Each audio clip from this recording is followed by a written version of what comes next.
Hoy vamos a trabajar sistema olfatorio y vamos a realizar un recorrido desde la mucosa olfatoria hasta los centros de percepción del olfato localizados en la corteza orbitofrontal, la corteza piriforme, que es conocida como la corteza olfatoria primaria, y la amígdala, que ya la estudiamos en capítulos previos. Entonces, para comenzar este recorrido es importante notar las características generales del sistema olfatorio. En el humano se puede considerar el olfato el sentido menos agudo comparado con los demás sentidos, y también se puede hacer una correlación interespecie que permite ver las diferencias que tenemos con otros grupos de mamíferos donde este tiene un papel mucho más importante en procesos fisiológicos. Vamos a encontrarnos que estas diferencias se deben a varias cosas. Una de ellas es el diseño de la superficie de la mucosa. Nosotros tenemos 10 centímetros cuadrados en promedio, un adulto de 70 kilogramos, mientras que un gato adulto que puede tener 3 kilogramos tiene el doble de área de superficie de la mucosa olfatoria. Y si hablamos de algunos perros especializados en rastreo, pueden tener 20 veces esa cantidad de mucosa. Entonces nos vamos a encontrar diferencias drásticas en el procesamiento olfatorio entre especies, y nosotros pues no seríamos los mamíferos más sobresalientes en ese sentido. Adicionalmente, el postprocesamiento que hacemos del olfato también va a tener menor cantidad de tejido y de grupos y de redes que estén dedicadas a ese mismo postprocesamiento. Y uno lo puede ver en el tamaño o en el volumen de los centros encefálicos que están relacionados con este tipo de trabajo.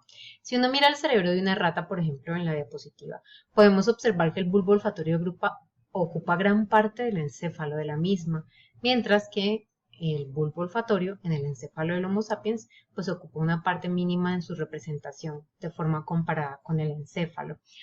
No solamente el bulbo, porque aquí se está haciendo alusión solamente al bulbo, sino si uno tomara todo el aparato destinado al trabajo olfatorio, también la representación sería muy bajita comparado con el total del encéfalo y con aquellos centros que están especializados en el postprocesamiento de otros estímulos, ¿cierto? Sensoriales.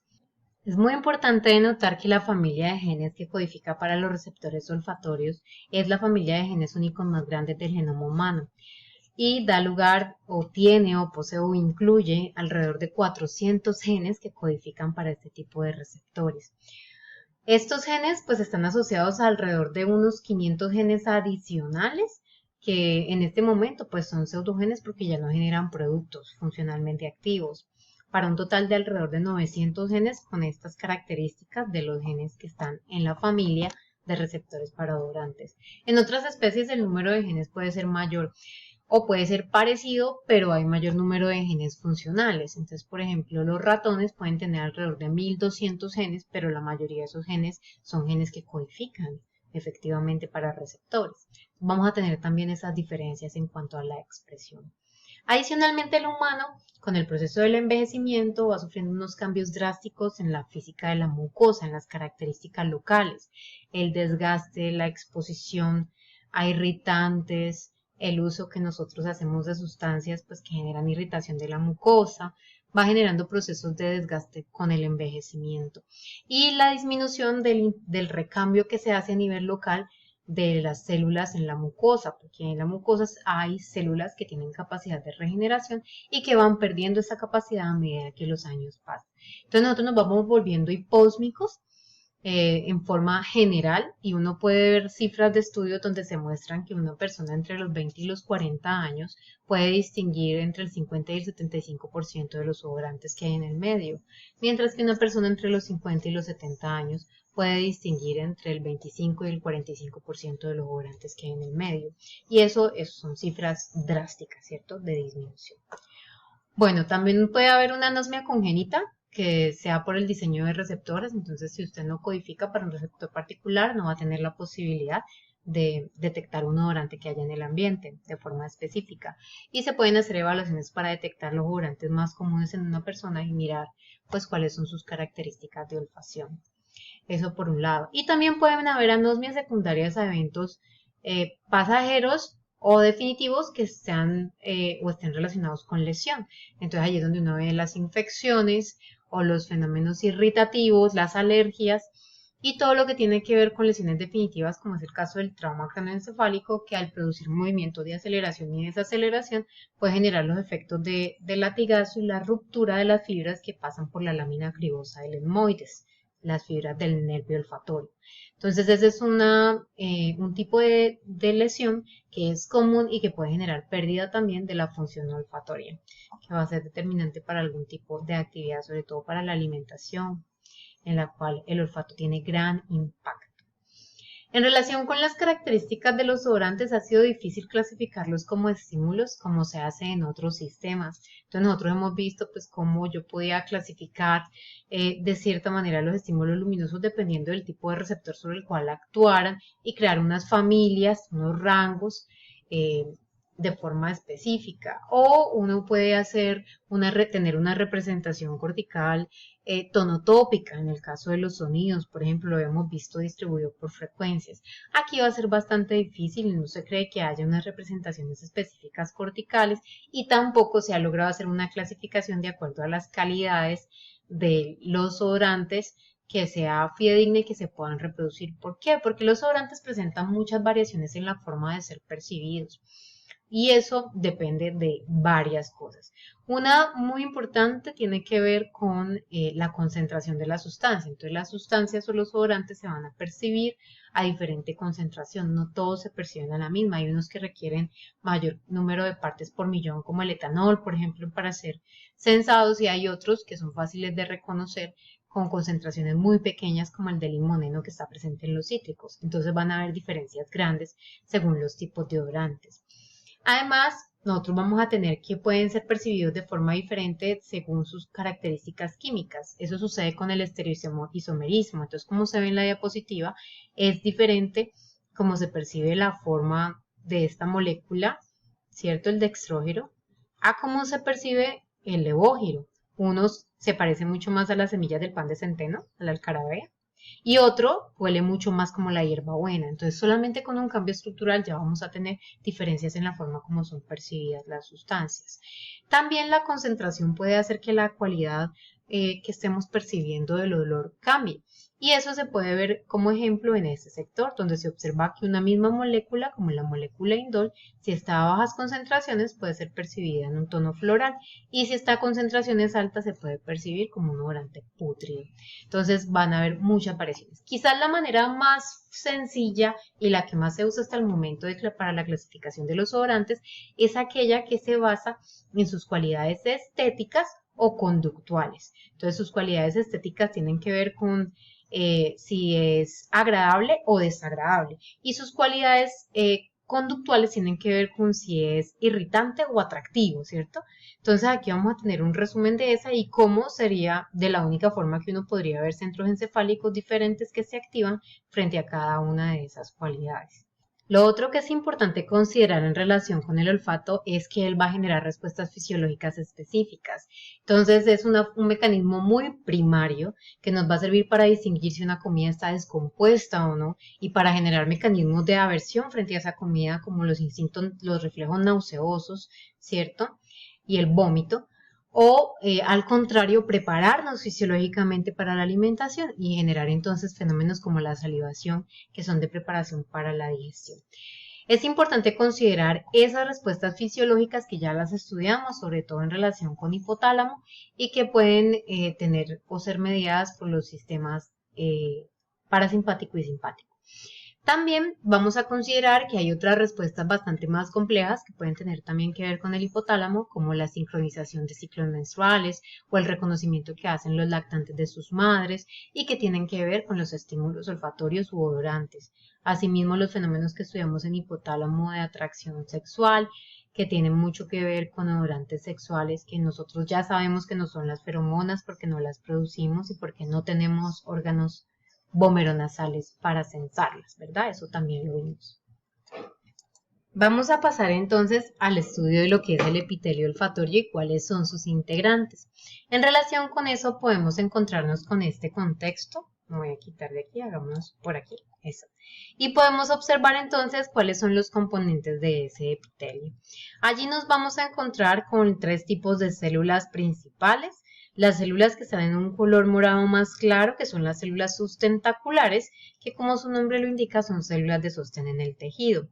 Las células que están en un color morado un poco más oscuro son las células basales y son células que conservan capacidad proliferativa y que dan origen a los tipos celulares del epitelio, como las células sustentaculares y las neuronas receptoras. Entonces estas son importantes porque son las que van a estar generando producción, ¿cierto?, durante la vida del individuo de nuevos receptores y de nuevas células sustentaculares. Y fueron las que mencioné que iban perdiendo estas capacidades a medida que la persona envejecía. Y por último, pues tenemos las células bipolares, que son las neuronas receptoras.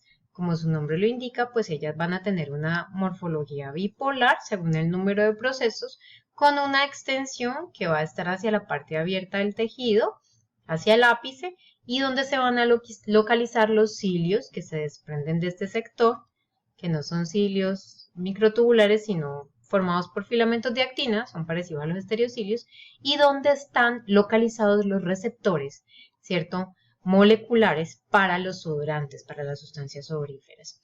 La otra extensión se va a comportar como un axón y son los filetes que se van a agrupar para pasar por la lámina cribosa del etmoides y realizar sinapsis en el bulbo olfatorio, que va a ser suprayacente. Entonces lo tenemos aquí. Y aquí va a ser sinapsis en unas estructuras complejas multisinápticas conocidas como los glomérulos sinápticos del bulbo olfatorio.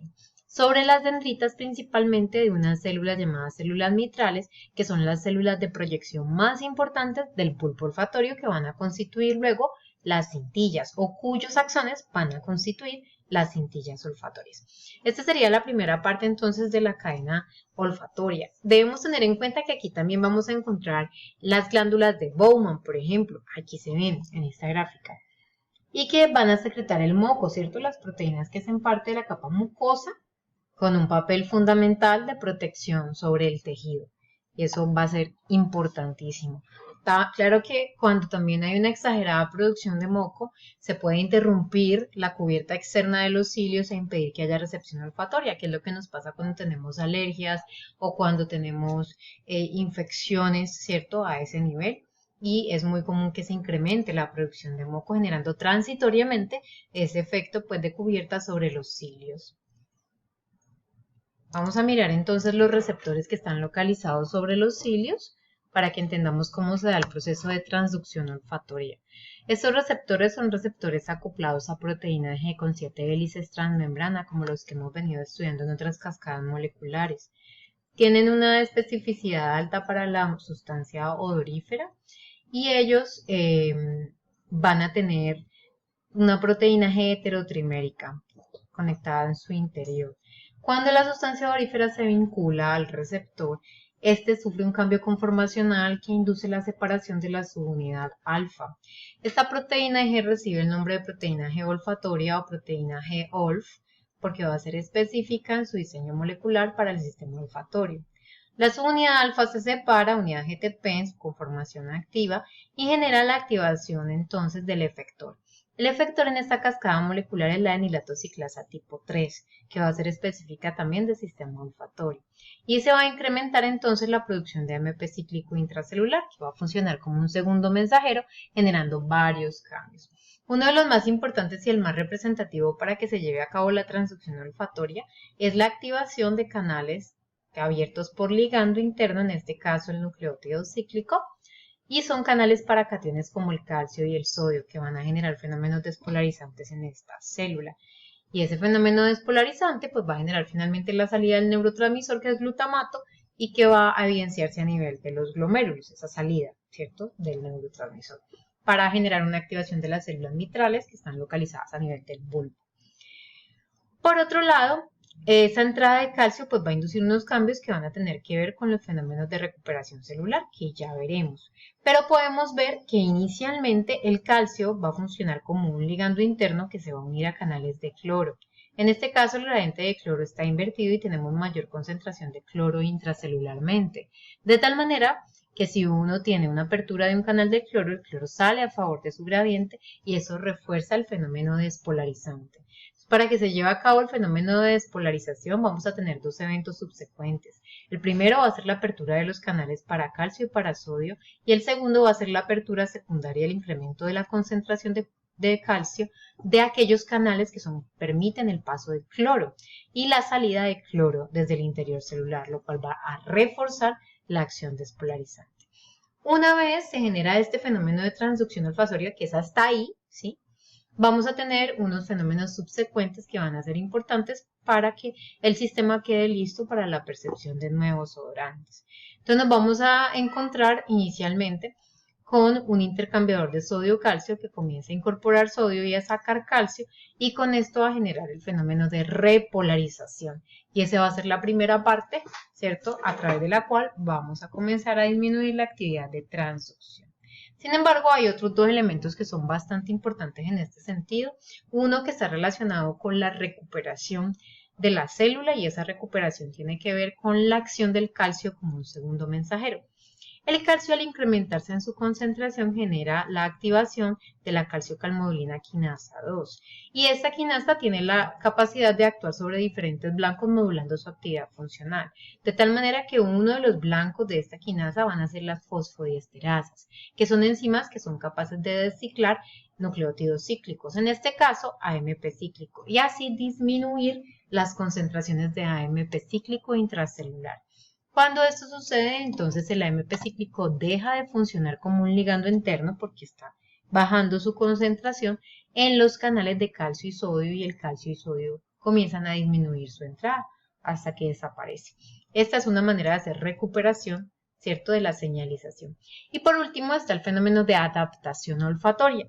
La adaptación tiene que ver ya con el término de la cascada, y en este sentido nos vamos a encontrar que esta misma calciocalmodulina quinasa tiene la capacidad de fosforilar el receptor en su porción interna, y esa fosforilación del receptor, muy parecida a lo que hemos visto en otras cascadas, genera la adaptación de la molécula arrestina, que va a impedir que la proteína G se vincule al receptor, deteniendo la cascada de señalización, en lo que se conoce como el proceso de adaptación olfatoria.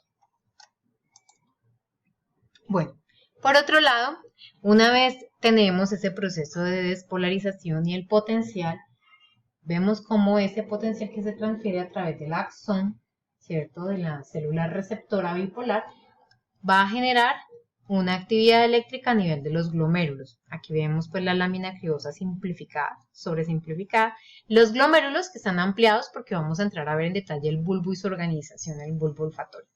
Entonces aquí a nivel central encontramos los glomérulos, sabemos que son elementos polisinápticos, sin embargo el blanco principal van a ser las dendritas de las células mitrales que van a recibir de los receptores bipolares olfatorios. Esa va a ser la conexión más importante. Esas células son células glutamatérgicas, y la sinapsis va a estar modulada o regulada por otros grupos celulares que se van a encontrar a diferentes niveles. De mucha importancia las células periglomerulares, que van a tener la capacidad de ayudar a generar contrastes entre la información que se recibe en cada uno de los glomérulos.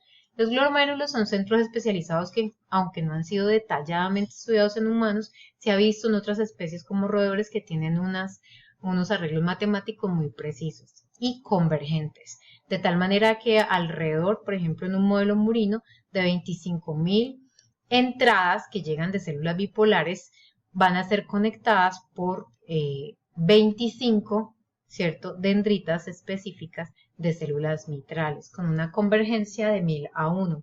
Y eso va a ser importante para fortalecer el tipo de identificación y los procesos de postprocesamiento del olfato, haciendo que la percepción mejore. Es importante notar, para que esto que acabo de decir tenga sentido, que los receptores de los cuales se reciben para un solo glomérulo, pues son para la misma sustancia odorífera. Entonces los glomérulos tienen una especificidad en relación con el tipo de odorante cuya información se está relevando. Hay otros tipos celulares dentro del bulbo olfatorio que van a mediar las relaciones de esta conexión principal. Entre ellos encontramos las células periglomerulares y también las células granulares. Las células granulares no tienen axones y presentan sinapsis dendrodendríticas. No está bien clara cuál es su conectividad, pero se sabe que sufren procesos de división, o al menos que potencialmente pueden sufrirlos, como se ha visto en otras especies. igual que las células periglomerulares. Estas dos se han constituido como en unos blancos de estudios relacionados con neurogénesis a nivel del sistema olfatorio y han brindado luces sobre los mecanismos moleculares de este tipo de división en el adulto. Por otro lado, tenemos las células en penacho. Las células en penacho son células que van a aportar también dendritas dentro de esta conectividad que hay al interior del glomérulo y que van a ser parte de las estrías que se están formando principalmente por los axones de las mitrales, pero que también van a tener un aporte minoritario de los axones de las células en penacho, cuya acción tampoco está clara funcionalmente. Con eso completaríamos una visión general de lo que es el bulbo olfatorio. Por otro lado, tenemos que este bulbo olfatorio va a continuar, ¿cierto?, con los axones de las células mitrales y de las células en penacho minoritariamente hacia la porción posterior del encéfalo. Él se ubica por encima del surco olfatorio, aquí lo vemos, y se divide en su extremo final en la estría medial y la estría lateral. La estría medial lleva información hacia áreas septales y regiones mediales y está menos desarrollada en el humano. Y la estría lateral lleva información, digamos, mucho más robusta y hacia los centros principales de procesamiento olfatorio. Entonces, parte de esta información va a llegar de forma directa a la corteza piriforme, que es una corteza temporal ventromedial, y que se considera como la corteza olfatoria primaria, porque es el lugar donde tenemos activación cuando se da la percepción del estímulo primario que es el odorante. Entonces, por este motivo se considera aquí en la imagen, en la neuroimagen, se vería en este sector, la corteza piriforme. Por otro lado, a través de esta estría lateral también vamos a establecer conectividad con la corteza orbitofrontal y esta conexión se ha vinculado mucho con los sistemas de memoria y es muy importante porque puede tener influencias conductuales de forma directa. En la neuroimagen se vería en este sector la activación de la corteza orbitofrontal. Y tendríamos también entradas hacia la amígdala a través de esa estría lateral que se vería en este tercer sector, ¿cierto? Una entrada amigdalina. Estas aferencias amigdalinas las estudiamos en hipotálamo y sabemos que están más relacionadas con las conductas sexuales y las conductas agresivas, básicamente mediadas por estímulos olfatorios o por odorantes. Y sabemos pues que esa es una relación bastante importante. Otra cosa es el postprocesamiento. Hasta aquí es importante tener claro que no hemos hecho entrada talámica, o sea que sería el único sentido de todos los que hemos estudiado que no hace relevo talámico antes de llegar a su área primaria. Hemos visto que la entrada es directa a la corteza piriforme.